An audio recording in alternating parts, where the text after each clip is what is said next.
Here's the question. 18 divided by 3 multiplied by, in the bracket, 4 plus 2, bracket close, minus 5, according to the PEMDAS rule.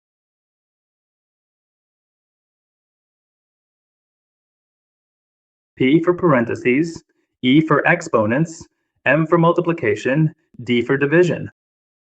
A for addition, S for subtraction. If we apply this from left to right, first we'll solve the parentheses, and we know that multiplication and division have the same priority. Similarly, addition and subtraction also have the same priority. So, now the solution. So first, we'll solve the bracket. 4 plus 2, which becomes 6. Now 18 divided by 3, multiply. We brought it down from 6, so 6 minus 5. Now let's write the next step.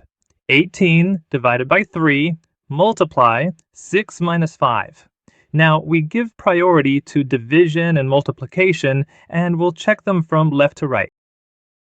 When checking left to right, whichever comes first gets the first priority, and the one that comes second gets the second priority.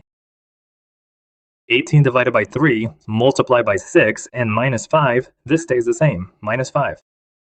Now 18 divided by 3 is 6 times. Now let's proceed. 6 times 6 minus 5. 6 times 6 is 36. 36 minus 5 is 31. This is the right answer.